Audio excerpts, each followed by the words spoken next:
In the last video, we looked at why there might be some high-level confusion about what coaching is and its intent on the way into a coaching relationship.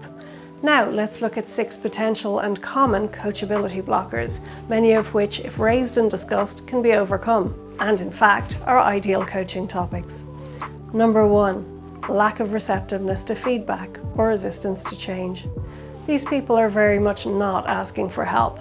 They perhaps know it all, or are an I am who I am and that's the way it's staying type of person. Or they may inhabit their roles so deeply that they cannot bear the idea that a gap might be exposed. It often shows in defensiveness, excuses, justifications, stubbornness, interrupting, or selective hearing. Or the polite but passive-aggressive version, agreeing with you in the room, but in action after the meeting. Number 2, lack of commitment. This can show up in inconsistency, for example, failing to follow through on agreed actions or suggested homework between coaching sessions. There may be general disinterest, seemingly wanting to leave themselves and the general situation exactly as is. At best, they're coasting. Bear in mind, this person may know they're in the wrong role. Your feedback is boring rather than shocking. There's no intention to adapt themselves to the role you require of them. Number 3, negative attitude or pessimism. People can doubt coaching's potential outcomes. They can be disappointed not to be fixed instantly by someone else. They can be very annoyed at themselves and the universe for feeling so stuck. This can often be seen in blame and a victim mentality. Everything is being done to them. Everyone else is incompetent for not making the situation better. Alternatively, they fear that, given the space to think, talk, and be visionary, they won't have anything to say. Number 4, absence of self-awareness. They may have high self-confidence due to lack of regular feedback to bring more realism into the picture. They may have drifted upwards in the management structure without defined new challenges at each stage, not understanding the gap between current and expected performance at each level. They perhaps do not engage in self-reflection or consider their own role in problems or challenges. The concept of self-awareness just isn't on radar yet. Number 5, lack of vision and/or drive. This leads to goal misalignment between coachee and coach. The coach or coach manager is trying to help bring about change and improvement towards a new situation as envisaged by the coachee, ideally. If the coachee has no vision for a significant next step for themselves, for the team, for the business, then coaching becomes difficult.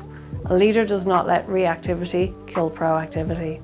Number 6, lack of trust. If as a manager your team members do not trust you or don't find that you practice what you preach, you'll have a serious problem with your coaching credibility. You'll need to resolve this first. Of course, there may be well-being issues that make a person want to step back from active growth for a while. Make the relevant health services known to them as per your standard company processes. How can you address your perceived uncoachability of an individual? Coaching is a way of being, not a box tick exercise. So is being a coachee. We should be slow to write off frustrating coachees until we've interrogated certain angles. For example, check for emotional reaction to coaching. How do you honestly feel when you see this coaching session in your diary? I love that question. I always get great, interesting answers to it. Number 2, check for growth mindset. As a potential leader, how do you think you might maximize your audience or followership? Number 3, check for vision. What would you like your role or team or site or working life to look like? There are millions of questions. Everyone is coachable if they choose to understand it and effortfully engage. Choose. Now that's the catch. Nobody but the coachee can make the process work. Some don't make that choice, it's true to say. So consider, how coachable are you right now? If you don't enjoy in-depth conversation with other people or your manager, but feel like perhaps there's some merit in solo self-reflection at this point in your career development, check out my online personal strategy system, mystrategy.me, for a fantastic resource in reflecting upon and strategizing for your behaviors and actions across your life. Learn the steps of strategy as applied to yourself and your own life, whilst constantly building self-knowledge. Come on in, become the story, become the content. The project is you.